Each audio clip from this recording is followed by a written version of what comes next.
ഏകദേശം ഒരു 25-26 വർഷം മുന്നേ ആണെന്ന് തോന്നുന്നു. ഞാൻ വീട്ടിൽ ആദ്യമായിട്ട് ഒരു കേബിൾ ടി വി ചാനൽ കിട്ടാൻ വേണ്ടിയിട്ട് ഡിഷ് ആൻറ്റിന വാങ്ങി. അന്ന് ഡിഷ് ആൻറ്റിന ട്യൂൺ ചെയ്യാൻ വേണ്ടിയിട്ട് നമ്മൾ CRT മോണിറ്ററുള്ള ടി വി ആണ്, വലിയ ടി വി. ഈ ഒരു ടി വി ഡിഷ് ആൻറ്റിന വെച്ചിരിക്കുന്ന മുകളിലേക്ക് എങ്ങനെയെങ്കിലുമൊക്കെ പൊക്കിക്കൊണ്ടുപോയിട്ട് അവിടെ വെച്ചിട്ടാണ് ചാനലുകൾ ട്യൂൺ ചെയ്തിരുന്നത്. കാരണം ഡിഷ് ആൻറ്റിന ഒന്ന് 1 ഡിഗ്രി മാറിക്കഴിഞ്ഞാൽ അപ്പോൾ തന്നെ ചാനലൊക്കെ സ്കിപ്പാവും. അല്ലെങ്കിൽ നമ്മൾ ടി വി താഴെ കൊണ്ടുവച്ചിട്ട് വേറെ 2 പേരെയും കൂടി സഹായം തരണം. ഒരാൾ ടി വിയുടെ അടുത്തിരുന്ന് ട്യൂൺ ചെയ്യണം, പിന്നെ ഒരാൾ നമ്മൾ ഇതുപോലെ ചാനൽ കിട്ടുന്നുണ്ടോ എന്ന് ചോദിക്കുമ്പോൾ അയാളുടെ അടുത്ത് ചോദിച്ചിട്ട് അപ്പോൾ തന്നെ മറുപടി തന്നെ. അപ്പോൾ ഇങ്ങനെ 2 പേരുടെ സഹായത്തോടു കൂടിയൊക്കെയാണ് അല്ലെങ്കിൽ നമ്മൾ ട്യൂൺ ചെയ്തിരുന്നത്. അപ്പോൾ അന്ന് ഞാൻ ആലോചിക്കുന്നു, ബാറ്ററിയിൽ വർക്ക് ചെയ്തിരുന്ന ഒരു മോണിറ്റർ ഇട്ടിരുന്നെങ്കിൽ എന്ത് എളുപ്പമായിരുന്നു. മുകളിൽ തന്നെ വെച്ചിട്ട് എനിക്ക് ട്യൂൺ ചെയ്യായിരുന്നു ഈസി ആയിട്ടെന്ന്.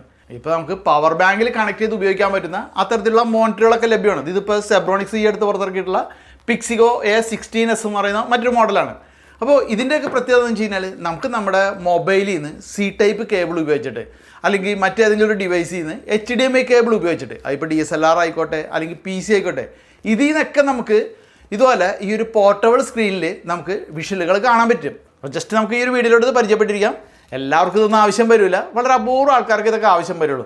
അതിപ്പോൾ എക്സ്റ്റേണൽ മോണിറ്ററായിട്ട് കണക്ട് ചെയ്യുന്നവർ അല്ലെങ്കിൽ അങ്ങനെ എന്തെങ്കിലുമൊക്കെ വർക്കുകളൊക്കെ ചെയ്യുന്നവരോ അങ്ങനെ, അല്ലെങ്കിൽ ഗെയിം ചിലപ്പോൾ ഇത്തിരി വലിയ സ്ക്രീനിൽ കാണാമെന്നൊക്കെ ആഗ്രഹമുള്ളവരുണ്ടെങ്കിൽ എന്തായാലും ജസ്റ്റ് ഒന്ന് നമുക്ക് ഈ ഒരു വീഡിയോയിലൂടെ ഈ ഒരു പോർട്ടബിൾ മോണിറ്റർ പരിചയപ്പെട്ടിരിക്കാം. ഈ ഒരു ബോക്സിൽ എന്തൊക്കെയാണുള്ളതെന്ന് ആദ്യം നോക്കാം. നമ്മുടെ പോർട്ടബിൾ ഡിസ്പ്ലേ കൂടാതെ ഒരു HDMI ടു മിനി HDMI കേബിളും, ഒരു C ടൈപ്പ് ഡിസ്പ്ലേ കേബിളും, ചാർജിങ്ങിന് ഉപയോഗിക്കുന്ന ഒരു C ടൈപ്പ് കേബിളും, പിന്നെ ഒരു USB അഡാപ്റ്ററും യൂസർ മാനുവലുമാണ് ഈ ഒരു പാക്കേജിൽ നമുക്ക് കിട്ടുക. 15.6 ഇഞ്ചിൻ്റെ ആൻറ്റി ഗ്ലെയർ ഉള്ള ഈ മോണിറ്ററിൻ്റെ റെസൊല്യൂഷൻ ഫുൾ HD ആണ്. അതായത് 1920x1080 പിക്സൽ. വളരെ സ്ലിമ്മായ ഈ മോണിറ്ററിന് ആകെ കനം വരുന്നത് 743 ഗ്രാം മാത്രമാണ്. ഇതിൻ്റെ സൈഡിലായിട്ട് ഹെഡ്ഫോൺ ജാക്ക്, മെനു സെലക്ഷനുള്ള സ്വിച്ച്, വോളിയവും മറ്റും അഡ്ജസ്റ്റ് ചെയ്യാനുള്ള അപ്പ് ഡൗൺ സ്വിച്ചുകൾ, പിന്നെ ബാക്ക് ബട്ടൺ എന്നിവയും കുറച്ച് താഴെയായിട്ട് പവർ നൽകാനുള്ള C ടൈപ്പ് പോർട്ടും, അതിന് താഴെ ഡിസ്പ്ലേ ഇൻപുട്ട് നൽകാനുള്ള C ടൈപ്പ് പോർട്ടും, മിനി HDMI കേബിൾ കണക്ട് ചെയ്യാനുള്ള പോർട്ടും കാണാം. റിയർ സൈഡിൽ 60 ഡിഗ്രി ആംഗിളിൽ ഉപയോഗിക്കാവുന്ന സ്റ്റാൻഡും 2 ബിൽറ്റിൻ സ്പീക്കറുകളുമുണ്ട്. വാൾ മൗണ്ട് ചെയ്യാനുള്ള ഹോൾസ് നമുക്കിവിടെ കാണാം.